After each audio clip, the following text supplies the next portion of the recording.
Did you miss my most interesting list last week? Well, I didn't want to compete with the craziness of American election day, or I guess week or month, who knows this year. Regardless, I'm excited. I know there was a number of articles that made me stop my infinite scroll that I believe you guys will enjoy hearing about. While this collection of article highlights will stay relatively within my driving distance off of a golf tee, a little bit of Masters reference there, from time to time you're going to be seeing me throw in a little bit of variety, because eating vanilla ice cream every day is no way to live life. But you're busy, I'm busy, so let's not waste any more time. Here is the 5 most interesting article highlights that I read throughout the week.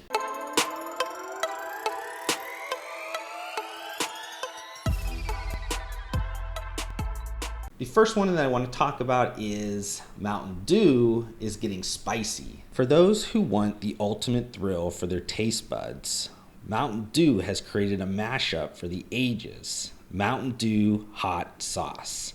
The limited edition hot sauce is bringing the same radioactive-like tint of green as the beloved soda. It was created through a partnership between PepsiCo, Texas hot sauce marketplace iBurn, and basketball star Joel Embiid. Interested in getting your hands on a bottle of this hot sauce? It might be insanely difficult because the hot sauce will not be sold in stores or online. Instead, only 500 bottles were made, with the brand stating it will be surprising superfans with it. This is arguably the most creative mashup Mountain Dew, the 4th most popular carbonated soda in terms of sales in the US, has had. But many obsessed Mountain Dew fans are likely still dreaming about the 2014 PepsiCo announcement that they were apparently testing a crazy flavor called Doritos, a Mountain Dew and Doritos mashup. If that Mountain Dew news wasn't interesting enough, here's a bonus one for you guys. This week, they also announced the launch of their first ever cookbook to help bring in the brand's 80th birthday. Recipes in the book include Badass Breakfast, which apparently involve green eggs and pancakes, Dew Does Dinner, featuring a Mountain Dew brined turkey perfect for Thanksgiving, Dang Good Desserts, which involve Mountain Dew in dessert form. Mountain Dew fans have been creating delicious, outrageous, and mind-blowing recipes with the soda for years, so it seems the brand wanted to formally compile them into an insane cookbook.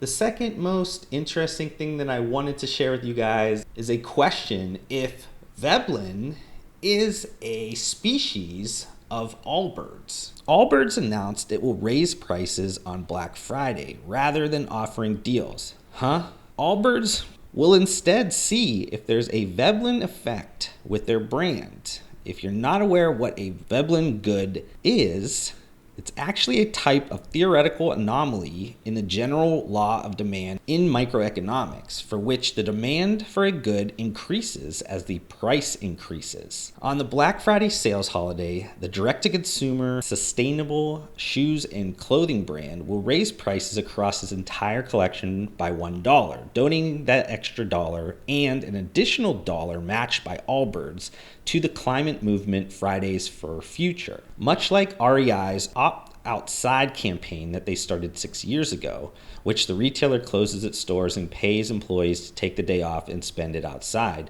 Allbirds is taking it a step further by positioning itself against the consumer's holiday and asking consumers to pay it to the planet instead.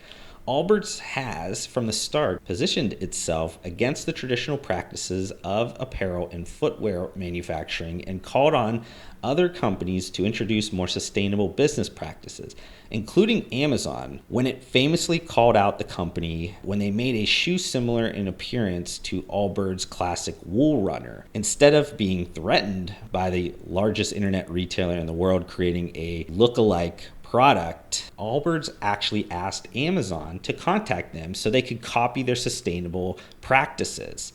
This ad campaign around Black Friday furthers those efforts and called on both businesses and consumers to follow suit. The third most interesting thing that I read this week is surrounding how when McDonald's uses the prefix Mick, you know they mean business. After years of sporadic vegetarian options and hints of exploring meatless menu opportunities, McDonald's is finally taking a major step towards planting its McFlag in the booming plant-based meat market. The fast food chain announced the launch of a line of plant-based meat products called McPlant. The use of the Mc prefix is important to know its seriousness, as McDonald's recent marketing guides state it should only be used to denote assets that enhance the value and uniqueness of the McDonald's brand.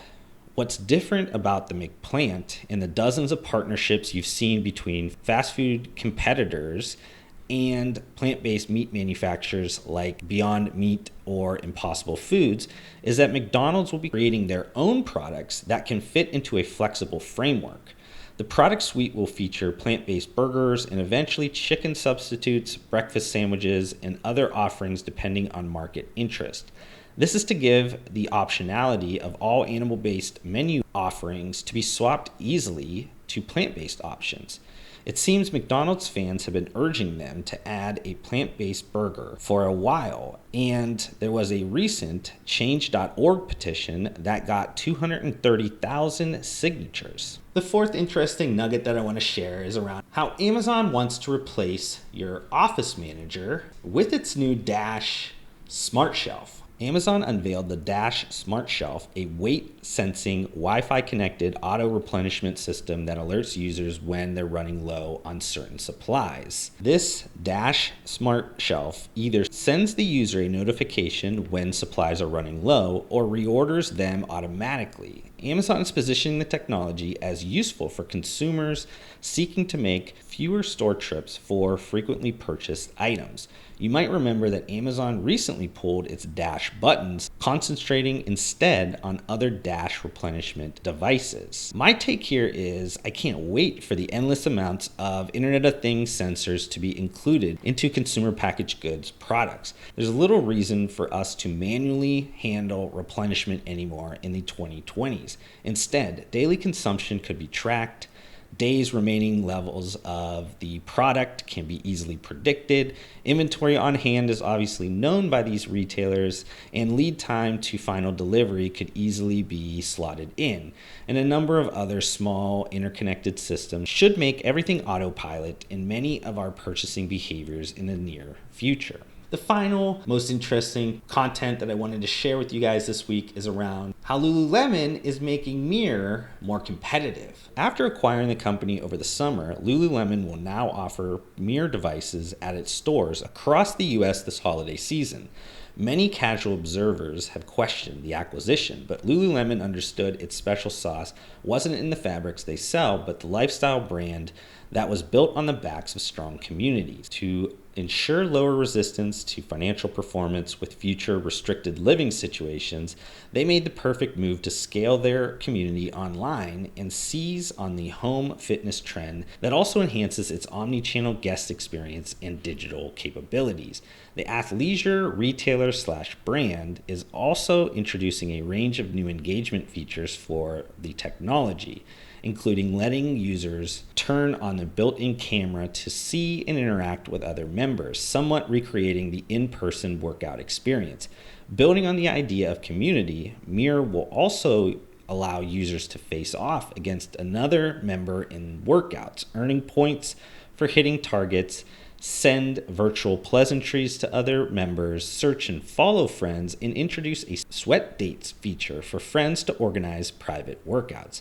Lululemon has done exceptionally well compared to its competitors during the global pandemic, as items such as sweatshirts, sweatpants, active bottoms, and other comfortable clothing have replaced the normal work attire as many consumers continue to work from home.